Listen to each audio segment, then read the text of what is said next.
नियम 3, अपने इरादे छिपाकर रखें। विचार, आप किस उद्देश्य से काम कर रहे हैं यह जाहिर न होने दें। इससे लोग अंधेरे में रहेंगे और अपनी योजना नहीं बना पाएंगे।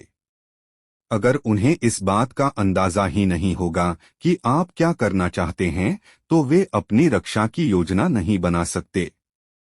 इस तरह आप उन्हें गलत दिशा में काफी दूर तक ले जा सकते हैं और काफी समय तक गुमराह कर सकते हैं। जब तक उन्हें आपके इरादों का एहसास होगा, तब तक बहुत देर हो चुकी होगी। वित्त की कुंजी, ज्यादातर लोग खुली किताब की तरह होते हैं। वे अपने मन की बात तत्काल कह देते हैं। वे मौका मिलते ही अपने विचार प्रकट कर देते हैं। वे अपनी योजनाओं और इरादों के बारे में लगातार बोलते रहते हैं। वे ऐसा कई कारणों से करते हैं।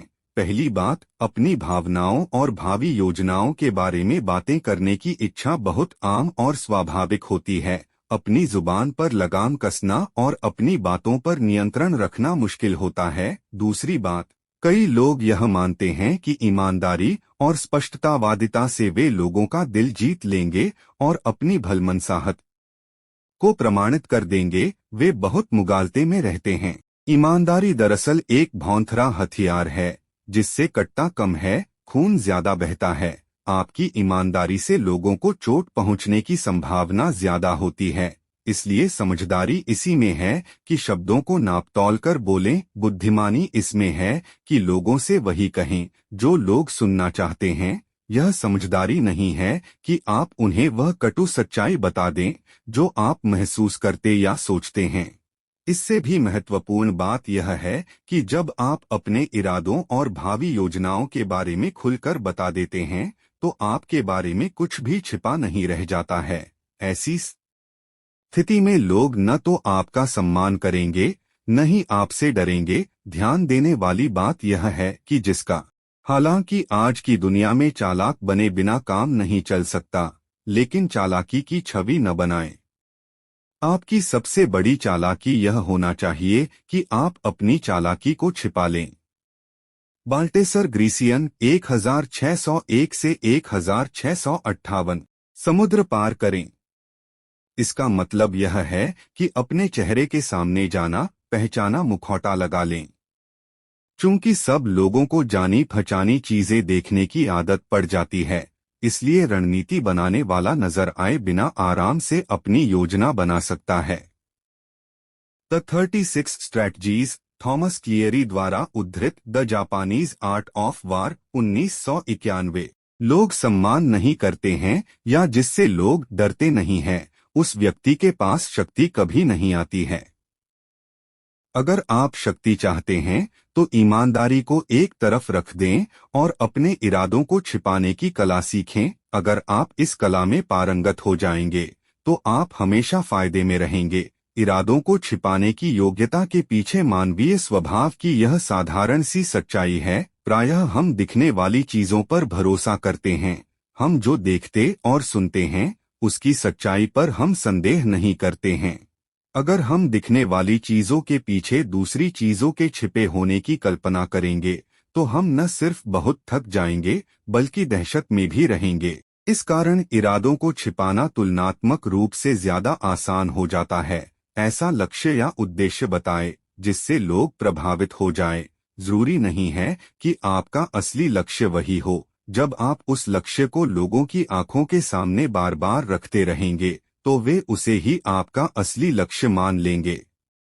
इरादों को छिपाने का एक तरीका यह है कि आप अपनी इच्छाओं और लक्ष्यों के बारे में लगातार बातें करें, लेकिन वे आपकी असली इच्छाएं और लक्ष्य नहीं होने चाहिए। इस तरह आप एक पत्थर से 3 शिकार करेंगे। आप दोस्ताना, निष्कपट और विश्वसनीय नजर आएंगे। आप अपने इरादों को छिपा लेंगे और आप अपने प्रतिद्वंद्वियों को गलत दिशा में भेज देंगे, जिससे उनका समय बर्बाद होगा।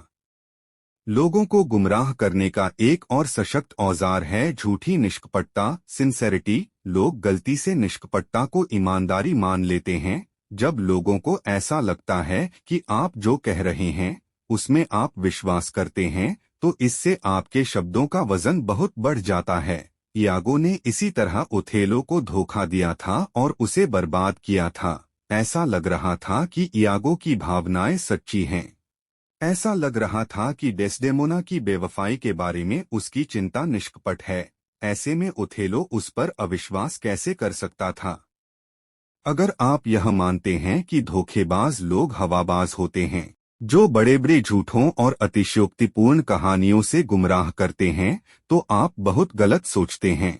सबसे अच्छे धोखेबाज वे होते हैं जो उदासीन और अदृश्य मुखौटे का इस्तेमाल करते हैं, जिस वजह से उनकी तरफ किसी का ध्यान नहीं जाता है। वे जानते हैं कि अनावश्यक शब्दों और हरकतों से लोगों का संदेह तत्काल जाग जाएगा, इसलिए वे अपने लक्ष्य को सामान्य, जाने पहचाने और मासूम शब्दों के पीछे छिपा लेते हैं। एक बार जब आप जाने पहचाने शब्दों का इस्तेमाल करके लोगों की सतर्कता को दबा देंगे, तो फिर उनका ध्यान इस तरफ नहीं जाएगा कि इन शब्दों के पीछे धोखा देने के इरादे हैं। आपका नकाब जितना एकरूप होगा, आपके इरादे उतनी ही अच्छी तरह से छिपे रहेंगे। नकाब का सबसे आसान रूप है चेहरे के भाव। उदासीन और भावहीन चेहरे के पीछे हर तरह की विनाशकारी योजना बनाई जा सकती है, जिसकी किसी को भनक भी नहीं लगेगी। इतिहास के सबसे शक्तिशाली लोग इस हथियार का इस्तेमाल करने में निपुण थे। कहा जाता है कि फ्रैंकलिन डी रूजवेल्ट के चेहरे को देखकर कोई भी उनके दिल की बात नहीं समझ सकता था। बैरन जेम्स रॉथस्चाइल्ड ने तो पूरी जिंदगी इस बात का अभ्यास किया कि वे नकली मुस्कुराहटों और भावहीन चेहरे के पीछे अपने असली विचार छिपा लें। याद रखें, अपनी प्रभावशाली वाक्पटुता को छिपाने और भावहीनता का नकाब पहनने में धैर्य और विनम्रता की जरूरत होती है। इस तरह के नीरस नकाब को लगाकर निराश न हो। अक्सर भावहीनता से लोग आपकी तरफ आकर्षित होते हैं और आप शक्तिशाली नजर आने लगते हैं। तस्वीर भेड़ की खाल। भेड़ कभी अचानक हमला नहीं करती है। भेड़ कभी धोखा नहीं देती है। भेड़ बहुत ही सीधी और आज्ञाकारी होती है। भेड़ की खाल पहनकर लोमड़ी बड़े आराम से मुर्गियों के दड़बे में घुस सकती है। विशेषज्ञ की राय, जो योग्य सेनापति शत्रु पर अचानक हमला करने का इरादा रखता है, वह अपने शत्रु को अपने इरादे की भनक भी नहीं लगने देता है। अपने उद्देश्य और अपनी प्रगति को छिपाएं। अपनी योजनाओं को तब तक प्रकट न करें जब तक कि उनका विरोध करना असंभव न हो जाए, जब तक कि युद्ध पूरा ही न हो जाए। युद्ध की घोषणा करने से पहले ही विजय हासिल कर लें। संक्षेप में, उन सेनापतियों का अनुसरण करें जिनकी योजनाएं सिर्फ उन्हीं बर्बाद इलाकों को मालूम होती है जहां से वे अपनी सेना लेकर गुजरे हैं। निनोन डे ला एनक्लोस 1623 से 1706।